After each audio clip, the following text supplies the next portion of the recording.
Hello, আসসালামু আলাইকুম। কেমন আছেন আপনারা সবাই? আশা করি সবাই ভালো আছেন। তো আজকে থেকে আমরা শুরু করতে যাচ্ছি আমাদের পাইথন মাস্টারি কোর্স, যা 100% ফ্রি কোর্স। যে কোর্সে আমি আপনাদের শেখাবো পাইথনের সবগুলো গুরুত্বপূর্ণ বিষয়, যেগুলো ঠিকমতো ফলো করলে আপনি হয়ে উঠতে পারবেন একজন জব রেডি পাইথন ডেভেলপার।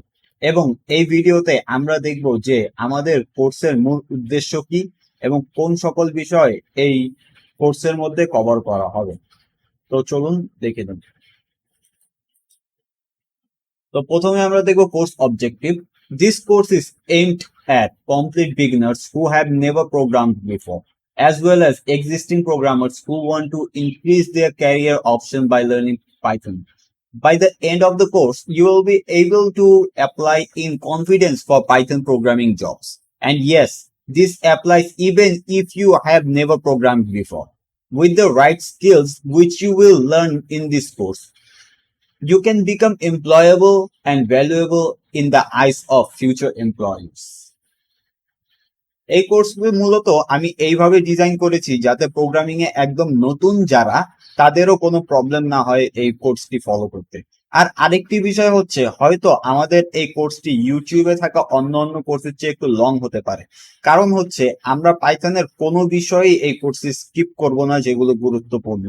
এবং আরেকটি বিষয় হচ্ছে, আপনি যদি একজন জব রেডি ডেভেলপার হতে চান, তাহলে হয়তো আপনি বেসিক বা ডেইলি লাইফে যেসব আপনার অনেক ধরনের কোড আপনারা লিখেন, বা ইউটিউবে আর অন্যান্য কোর্স আছে যেগুলোর মধ্যে অনেক কিছুই দেখায়, কিন্তু ইন রিয়েল ওয়ার্ল্ড একদম সিনারিও কিন্তু একদম ডিফারেন্ট হয়। আপনি যখন কোনো এমএনসির সাথে কাজ করবেন, কিংবা আপনি একটি স্টার্ট আপে কাজ করছেন যেখানে আপনার ইন্টারভিউ নেওয়া হবে, তো সেখানে কিন্তু আপনাকে এমন বিষয়গুলো আস্ক করে না, বা প্রথম অবস্থায় আপনাকে এমন বিষয় দেয় না যেগুলো যে কেউ পারে বা খুব ইজি। তারা অবশ্যই এরকম বিষয়গুলো দিয়ে আপনাকে চেক করে যেগুলো খুব রিয়ারলি আস্ক করা হয়, কিংবা খুব রিয়ারলি ইউজ হয়, যেগুলো সবাই জানে না, তো ওগুলো দিয়ে কিন্তু যাচাই করার ট্রাই করা হয়। তো আমি চেষ্টা করব এই কোর্সের মধ্যে এরকম অনেক কিছু আপনাদের ধরিয়ে দিতে, যেগুলো নর্মালি অনেকে এইসব বিষয় নিয়ে আলাপ করে না, বা যেগুলো আপনার ওই একজন আরেকজনকে যাচাই করার জন্য most of the time use হয়, ওই বিষয়গুলো কিন্তু এই কোর্সের মধ্যে আমি কভার করব। তো চলুন দেখে নেই মূলত এই কোর্সে কি কি থাকছে এবং কি কি আমরা শিখবো এই কোর্সের মধ্যে। তো সর্বপ্রথম আমরা আমাদের কোর্স স্টার্ট করব পাইথন বেসিক্স দিয়ে। এই পাইথন বেসিক্স এর মধ্যে পাইথন বেসিক্স সম্বলিত যতগুলো টপিক আছে, যেরকম বেসিক্স ডেটা স্ট্রাকচার, তারপর ডেটা টাইপস, তারপর মেথডস, ফাংশনস, তারপর আমরা আরো দেখবো এটির মধ্যে ফর লুপ, ওয়াইল লুপ, তারপর আমরা দেখবো এখানে কন্ডিশনাল স্টেটমেন্ট যেগুলোকে আমরা ইফ এলস বলি, এবং যতগুলো বেসিক বিষয় আছে সে সবকিছুই কিন্তু আমরা আমাদের এই পাইথন বেসিক্স এর মধ্যে কভার করে ফেলবো। তো যখন আমাদের পাইথন বেসিক্স দিয়ে একবার কমপ্লিট হয়ে যাবে ভালো মতো, তারপর আমরা মুভ করবো আমাদের second section, which will be practice basic Python. এই প্র্যাকটিস বেসিক পাইথনের মধ্যে আমরা পাইথনের নানান ধরনের এক্সারসাইজ দেখবো। আমরা এই পাইথন বেসিক্স এর মধ্যে যতটুকু শিখেছি এগুলোকে ইউজ করে কিছু কাজ করার ট্রাই করবো, যেগুলো রিয়েল লাইফ এক্সাম্পলের সাথে আমরা কিছু প্রোগ্রাম বানাবো, যেগুলো খুব শর্ট শর্ট হবে বা দু একটা লং হতে পারে। এবং আমরা দেখবো যে পাইথন বেসিক্স ইউজ করে আমরা কত ধরনের প্রোগ্রাম কিন্তু লিখতে পারছি, বা আমরা এই কোডগুলোকে আমাদের রিয়েল লাইফের যেসব বেনিফিট সেগুলোর জন্য ইউজ করতে পারছি। তো যখন আমাদের এই সেকশনটি কমপ্লিট হয়ে যাবে, হয়তো এখানে 10-12টি ভিডিও থাকতে পারে প্র্যাকটিস বেসিক্স পাইথনের মধ্যে। তো তারপর আমরা মুভ করবো অ্যাডভান্স পাইথনে। অ্যাডভান্স পাইথনে আমরা অনেকগুলো বিষয় দেখবো। এই সেকশনটি একটু লং হবে কারণ এর মধ্যে আমরা অনেক কিছু কভার করব, like object oriented programming, functional programming, decorators, জেনারেটরস, তারপর এরর হ্যান্ডেলিং, ফাইন হ্যান্ডেলিং সহ আরো অনেক কিছু যেগুলো অ্যাডভান্স বিষয় আছে পাইথনে, সে সবকিছুই কিন্তু আমরা এই অ্যাডভান্স পাইথন সেকশনে কভার করে ফেলবো। তারপর আমরা আসবো পাইথন স্ক্রিপ্টিং এ। পাইথন দিয়ে কিভাবে স্ক্রিপ্টিং করতে হয়, কিভাবে আপনি এমন স্ক্রিপ্ট লিখবেন যেটা আপনার জন্য র্যান্ডমলি পাসওয়ার্ড জেনারেট করবে, কিভাবে স্ক্রিপ্ট লিখবেন যেটা আপনাকে অটোমেটিক ইমেল সেন্ড করতে হেল্প করবে, এবং নানান ধরনের পাইথন স্ক্রিপ্টিং রিলেটেড যেসব বিষয় আছে সবকিছুই কিন্তু আমরা এই পাইথন স্ক্রিপ্টিং সেকশনের মধ্যে দেখবো। পাইথন স্ক্রিপ্টিং সেকশন যখন আমাদের কমপ্লিট হয়ে যাবে, তারপর আমরা মুভ করবো ডেটা স্ক্র্যাপিং এ। ডেটা স্ক্র্যাপিং এর মধ্যে আমরা দেখবো যে আমরা কিভাবে অনলাইন থেকে ডেটা স্ক্র্যাপ করতে পারছি আমাদের পাইথন দ্বারা, কিভাবে যে কোনো ওয়েবসাইটে কিংবা উইকিপিডিয়া থেকে আমরা ডেটা ফেচ করতে পারছি। যে কোনো একটি টেবিল আমাদের দরকার আমাদের প্রোগ্রামের মধ্যে, আমরা সেটি কিন্তু খুব ইজিলি অনলাইন থেকে আমরা ফেচ করতে পারবো এবং সেটিকে আমাদের প্রোগ্রামের মধ্যে নিয়ে আসতে পারবো, আমাদের যে লোকাল ডিভাইস সেটির মধ্যে নিয়ে আসতে পারবো। ডেটা স্ক্রেপিং যখন আমাদের কমপ্লিট হয়ে যাবে তারপর আমরা মুভ করবো ওয়েব ব্যাকএন্ড ডেভেলপমেন্টে। এখন অনেকে বলতে পারেন যে আপনি ওয়েব ডেভেলপমেন্টে ইন্টারেস্টেড না, আপনার হয়তো অন্য কোনো গোল আছে, যেমন ওই কাইন্ড অফ এআই কিংবা machine learning, deep learning.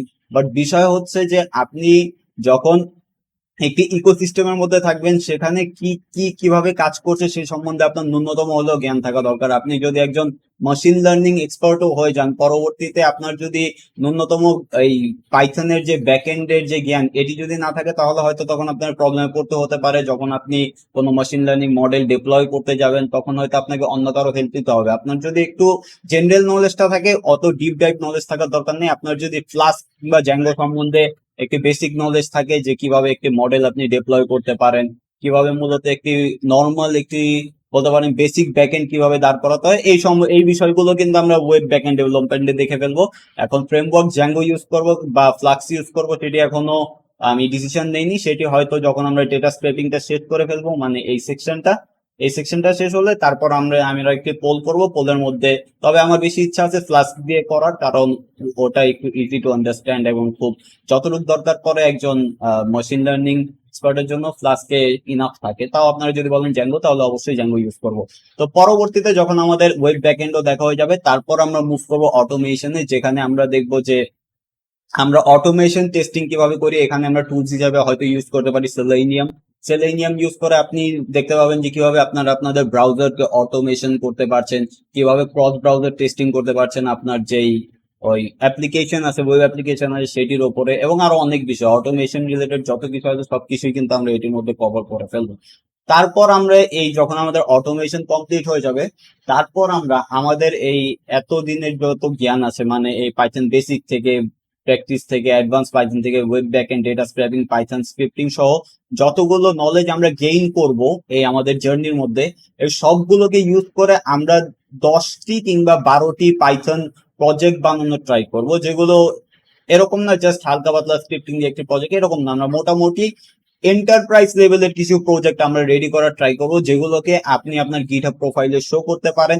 As a example, আপনি যদি একজন পাইথন ডেভেলপার হতে চান এবং আপনি এটি কোনো কোম্পানিতে সাবমিট করতে চান, তাহলে এটি কিন্তু খুব বেশি ইউজফুল হবে যদি দেখাতে পারেন যে না, আপনি এই 10টি প্রজেক্টে কাজ করেছেন, এগুলো কিন্তু আপনার শোকেসেই থাকবে। তো এটিকে অনেক বেশি হেল্পফুল হবে। আমরা এই 10টি পাইথন প্রজেক্ট যখন দেখবো, এগুলোর মধ্যে আমাদের অনেক কিছু ফেস করতে হবে, যেরকম আমরা বাগ ফেস করব, তারপর ওগুলো কিভাবে কখন কোত্থেকে আমি ইনফরমেশন নিচ্ছি যদি প্রবলেমে পড়ি, ও কিভাবে কোনটা হ্যান্ডেল করছি, সেই সবকিছুই কিন্তু আমরা এগুলোর মধ্যে দেখে দেখে নিব। এই প্রজেক্ট বানানোর সময় কিন্তু আপনার এই যত জ্ঞানগুলো নিলেন এগুলো সব ঝালাই হয়ে যাবে।